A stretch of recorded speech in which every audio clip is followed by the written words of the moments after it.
the story about a hot stock, a top money manager, the Albanian army, and a CEO who tells a top money manager to knock off shorting the stock. It's Netflix, a little something for everyone. Brad Adgate is here with me. He's the director of research at Horizon Media. You say the future is in streaming video, but I mean, there are so many places to start with this, and I would note that you've got like 2 pages of hand-scribbled notes to talk about this. But let's talk about this. Whitney Tilson comes out and says he's shorting the stock, and the CEO, Reed Hastings, comes back and says, don't do that, because this is a whole new market. This is a gutsy call. You still think the future is in streaming media, that Netflix has more room to grow?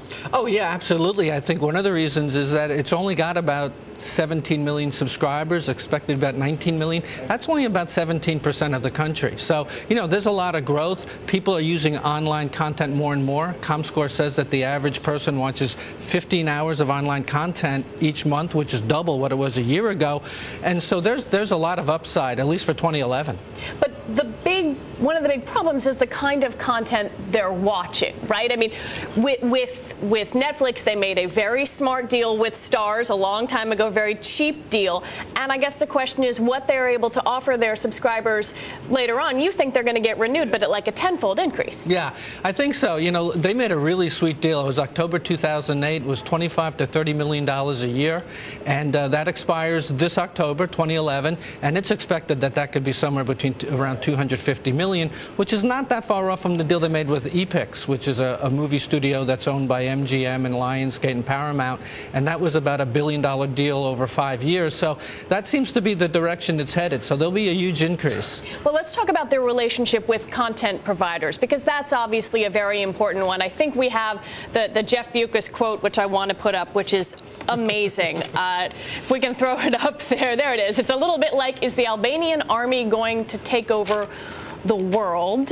And then, of course, he says, I don't think so. Kind of dismissive, but he can't afford to be that dismissive if some of their content is going to get out via Netflix. Yeah, well, that's true. I mean, I think the thing is that, you know, they're a distributor. They're not a content company. Time Warner's both. Right. You know, they're the second largest cable operator. They own big studios, cable networks. So I think they're saying, how can this company survive? At some point, this bubble's going to burst. Licensing fees are going to go up. At some point, their subscriber count's going to start to flatten. So what has to go up is subscriber fees, which is now about $8 a month. And so, you know, at some point, something's going to have to give. I don't think it's going to give in 2011, but his point is it could be just sour grapes. HBO has lost a lot of subscribers. It's lost 4 million since 2000.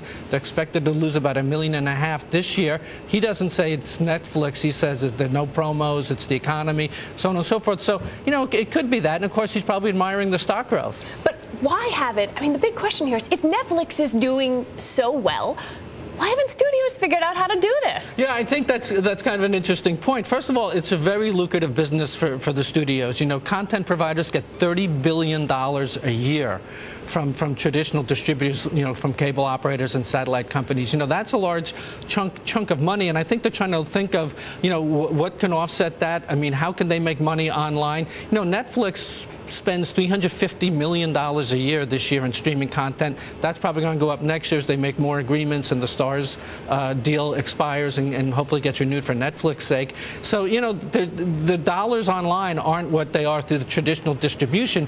So I think they're trying to come up with a model that's going to make them as much money through traditional distribution as through online distribution. Well, let me ask you one thing that we're kind of keeping an eye on what's happening in D.C. today, because we're going to get this net neutrality decision from the FCC.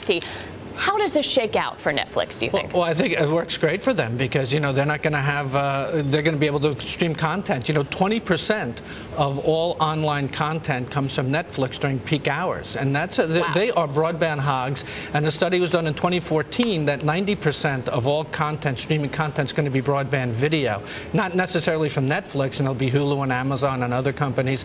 But, you know, they're broadband hogs. So I think any content provider, anyone distributing content into a home has to be pretty happy with this net neutrality. A distributor, probably not so much. Yeah, probably not so much, shockingly. All right, Brad, thank you so much for coming on.